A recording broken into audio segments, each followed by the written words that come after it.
We focus on history, culture, religion, art, social, and philosophy of Nusantara. Here, in the presence of Nusantara, we were made to be forgotten about the goodness of ourselves. Because negativity seems to be more interesting for us. Now, I'm Sutoyo Raharto and friends assist you to remind you, to awaken you that we still can find the gems of Nusantara. They are the great sights of Nusantara.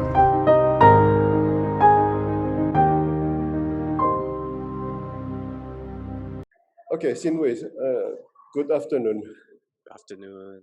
A Gamelan player of Singa Nglaras in Singapore, is it? Yeah. Yes. What is the meaning of Singa Nglaras, Xin Wei? Yeah.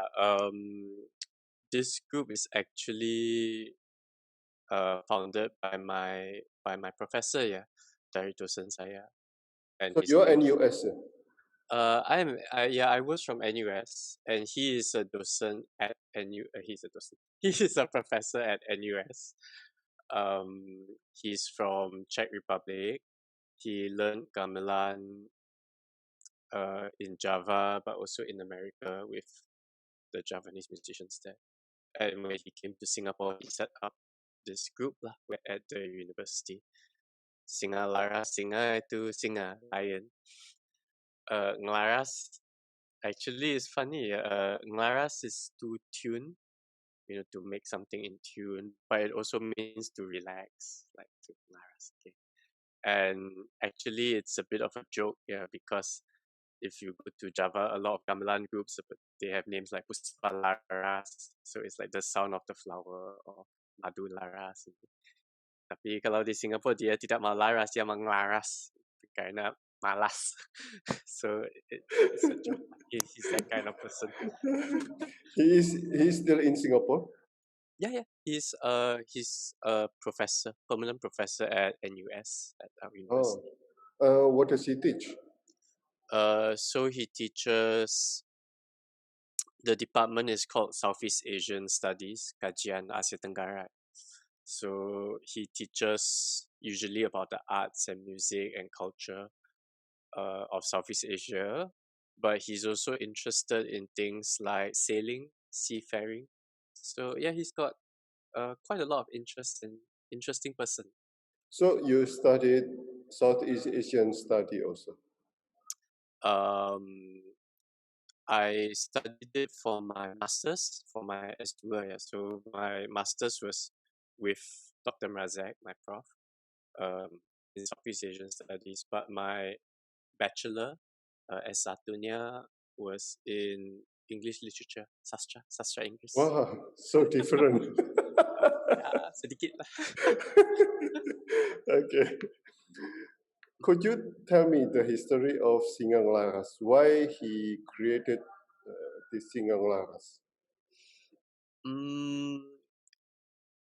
This one, best to ask him. But my understanding is that actually in Singapore, it's interesting, karena because in Singapore we have people who are of Javanese descent, keturunan Jawa, but actually because of many reasons, a lot of them, they don't think of themselves as Javanese, they think of themselves as Malay. And so usually it's only older people who play Javanese Gamelan. But actually Javanese Gamelan, in the style that we play, seperti the style from Solo and Jogja, the gaya keraton, the classical style, that's actually not really it doesn't really exist in Singapore. So when Jan Mrazek came to Singapore, there was one or two groups who were doing it, but maybe he felt like he just wanted to start another one, in a different place with a different approach to the music. So But that's how actually, the group was. yeah. But actually, is there any Gamelan group um, from the oldies, maybe old generation? Mm,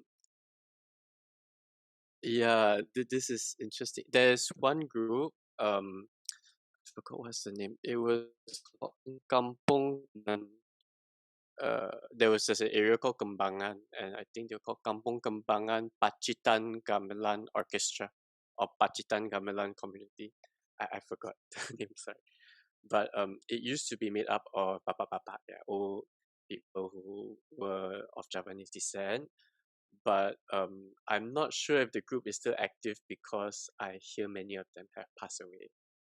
And there are some other groups that are mm, yeah, I don't know how to say this without sounding you end up talking about Singapore politics, yeah, because um maybe you were in Singapore before. You know, right, that in Singapore, although everything is very harmonious, there are these ada batasan, yeah, there are these kind of lines between people who are Chinese and people who are Malay.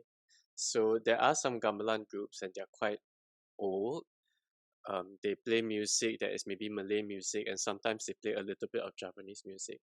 But Nuwun Sewu, my feeling is that generally those groups are for Malay people. Yeah, so people like me um don't always get to play with them easily. Yeah, or the context is a bit different. Okay, but they are Malay or Javanese? It's difficult. Yeah, in Oh, Singapore, difficult. officially they will be Malay. Okay, But okay. No, yeah, I I mean, yeah. officially, yeah, we don't care. We in this culture world, we don't care officially. But you see, because officially they are Malay, they also think of themselves as Malay. most of them also think of themselves as Oh, Malay in a okay. Singapore sense. Jadi bukan ya beda sama Melayu Riau ya atau Melayu Sumatera, tapi Melayu Singapore. It's that Okay, kind of okay. maybe yeah. Seperti like for me, I'm supposed to be Hakka, but over here I'm just Chinese, and Yeah, yeah, yeah. there's I nothing understand. Hakka about me. Okay. Um, what? How did you involve in gamelan actually? What instrument do you play? Um, I got involved in Gamelan. Actually, it's just by chance. Yeah, I went for a music workshop. Uh, Actually, it was Thai music, music Thailand. Yeah. I went for a Thai music workshop, and there were musicians who played gamelan from Singa Nglaras inside that workshop. And after we played together for a while, they just invited me to try, and so I did lah. And it turns out I like gamelan more than Thai music. Sorry, and so yeah, that was in 2007. So I've been playing Javanese gamelan since then. 2007. Mm. Wow. So Wow. and I was quite lucky. I got to go to Indonesia one or two times under um, they have the Dharma Siswa program, yeah, which is where foreigners get to come to Indonesia and learn either Bahasa Indonesia or some kind of traditional arts. So of course I take gamelan, and then I got to Oh, you stay in Indonesia for 1 or 2 years before. pernah. Um, Oh, yeah, that was the first time was 2010 to 11, and then after that I go back and forth, and then the next time I could stay for like a longer period was 2018 to 19, and then I came back just before Corona. oh, you just came back. So, what did you study? Um, Mainly the idea was to study gamelan, ya, karawitan, tarian Wow, solo, wow. So you and concentrate on gamelan. yeah. So because I was on the program, which is a good program, yeah, I recommend to every foreigner, every non-Indonesian. So I was attached to the ISI Solo, Institute in Indonesia, Surakarta. Yeah. So I was attached there. Then as a student there, you can take the classes together with the regular students. And then also because I was in solo, there's still a lot of good musicians. Ya, masih ada empu-empu, and I was lucky enough to um, either you take lessons with them seperti ambil les, or sometimes if they have a group seperti sangga atau latihan, if they have a practice session, then you just follow lah, follow them. Xin Wei, how it's amazing. You are a Singaporean living in modern city, and then you learn this very traditional music, not from Singapore but from Java. And you live in Solo. Yeah. Did you get any culture shock? Yeah. We are not as disciplined as you are. I'm very not disciplined. Gimana ya? I would say a lot of Singaporeans who go outside of Singapore, and this is true not just of Indonesia but also other Southeast Asian places, or even to sometimes even to Western places, right? They have culture shock because like, oh my god, everything is late, everything is slow, everything is like, you reach somewhere on time and then they spend half an hour chit chatting, before intinya apa. So this kind of thing. Yeah, in the beginning it was it was something I had to get used to. Yeah. And maybe I am lucky because I mean one of the reasons why I like gamelan so much is because as a person, saya orang yang ditinggal zaman ya.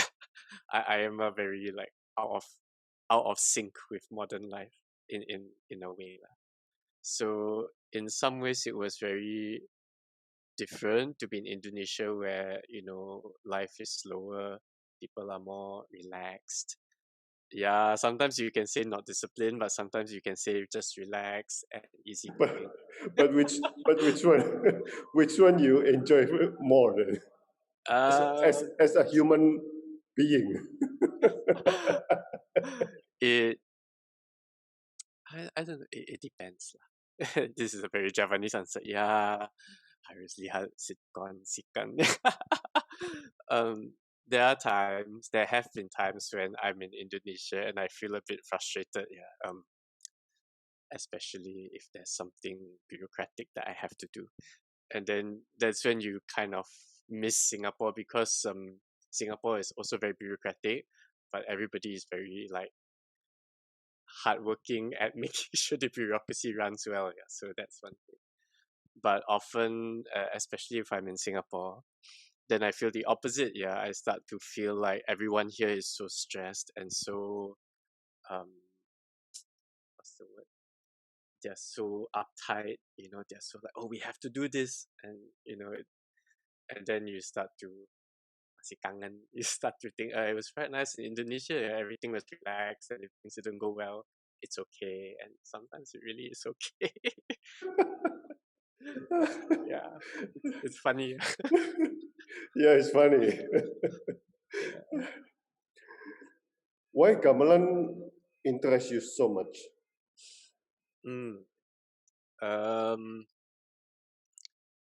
There's a few reasons. Yeah, one is I don't know. I just like the sound of it. The sound is very it can be very beautiful. It is very beautiful, and I have felt like the more that I study it, the more instruments that I learn, I can appreciate it more and more, and then it just becomes nicer and nicer. So like there's many instruments of the gamelan, right? And then I kind of learn them one by one instead of one. And then every time you learn a new instrument, when I listen to a recording, let's say of a cassette or something, now I can hear that instrument. So the music becomes more and more beautiful the more you study. Yeah. So also something about the culture. Yeah, like when they talk about gamelan, they often talk about things like harus rukun, harus guyup. They talk about community and playing together. And it's true when you play with groups especially in solo in Jogja, you especially group papa ibu those are sometimes the most fun. It really feels like a community and they feed each other and it's a nice feeling ya. Maybe karena saya anak kota, saya kangen ya suasana itu. Because Singapore is a city, so sometimes I don't always get that.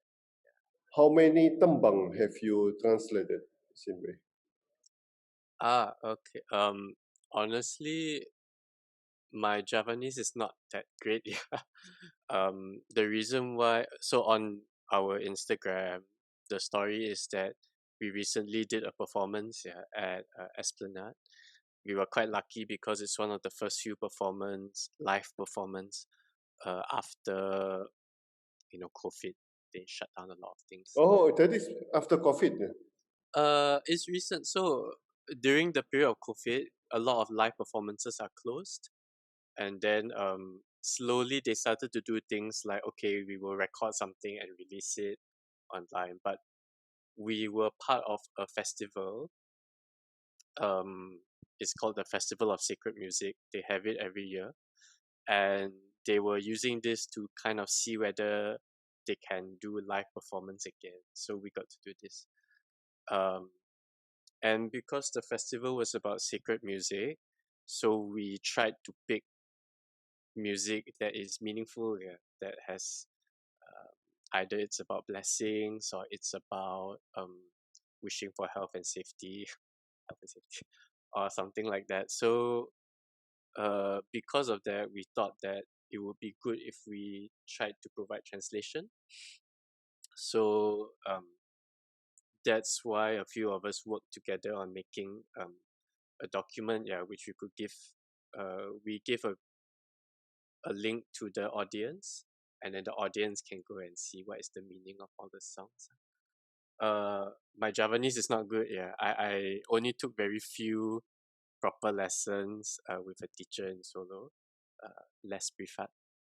So everything is kind of messy and mixed up. For the translations, there was a few options. Some of them, I have a dictionary, a Javanese English dictionary, quite a famous one. Not Google, right? No, well, Google for bahasa Jawa, maaf itu belum bagus ya. Google Translate for bahasa Indonesia malah okay, tapi untuk bahasa Jawa ya masih belum. I had a dictionary, so I used that.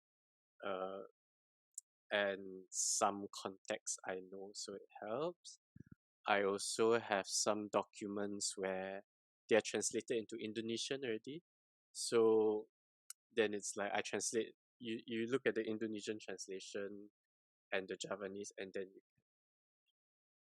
there were one or two pieces that actually already have English translation somewhere. So I just look at it and edit lah. So it's I not. Saya bukan ahli bahasa Jawa. It seems that you guys also do tumpengan before rehearsal. Is there any other Javanese tradition that you guys practice? We don't always do tumpengan. That one is just. Oh, not always. No, rarely actually. How to say? To be honest, so what happens is that because we are rehearsing for this big show, and the rehearsals are quite special to us because we haven't really been able to rehearse together for a long time because of COVID and all that. So because we have a performance, then we have to set it up quite carefully. So they are not in our normal place. They are somewhere very far away, very open. And it's quite a lot of effort for people to go down. But one thing that people started to do, and this is a bit feels like in Java, although it was in Java, is that people started to bring a lot of food and start feeding each other. Ada yang masak sendiri. Some people cook themselves, some people order and they bring. So every rehearsal becomes like a party, which reminded me of Java.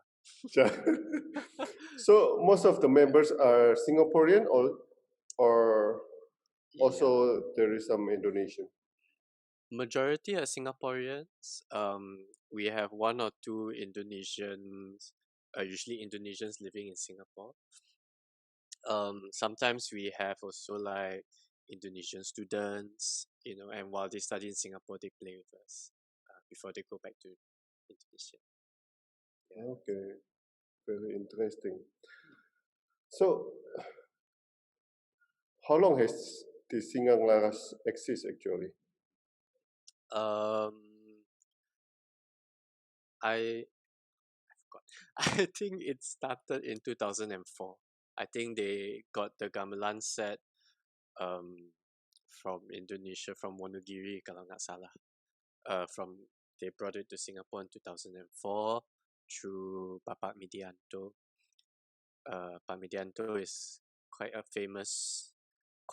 famous actually, as a teacher, a Javanese musician and teacher, puppeteer dalang also, and he teaches in America. Okay, not in US. No, but he has come to Singapore a few times, give workshops to us and other groups. Yeah, Okay. especially. Thank you, Xin Wei, for your information, for your sharing. Yeah. Xin Wei, I have one more question. There is one professor, special in Southeast Asia, also in US. I think he retired already. What is his name? It's In which archaeology. Mixing. Mixing. Yeah. He still teach there or not? It's terrible. I cannot remember. I think he's retired. Oh, retired already. Retired, but he has a kind of special title. Yeah, because Okay. So, have you attended his class before? Dr. Mixing. Yeah. For me, no. No. Not really. Because we focus on different area. Okay. For archaeology, and I'm more into, I guess, more recent culture, performance arts. That's more what I do. Okay. Thank you, Xin Wei. Thank you. For your time. Terima kasih, matur nuwun sangat. Yeah, sami-sami. See you in Singapore. See you in Orchard. Let me know if you come down. Sure. Okay. Bye-bye, Xin Wei. Good afternoon. So you are military? No, but how to say? The Singapore system is like this. After your after your SMR lah, in here SMR, Wajib you go militer. Wajib militer 2 tahun full time, so you live inside the camp and everything. Tapi setelah itu setiap tahun harus kembali trainingnya, mungkin tiap tahun 1 minggu 2 minggu. Oh, okay. So this is supposed to be my last one. Oh, okay. Jadi staycation aja. Reunion with your... Well, yes and no. Staycation lah, staycation. Okay, Xin Wei, bye-bye. Okay, thank you. Okay, Bye-bye. thank you so much. Bye-bye.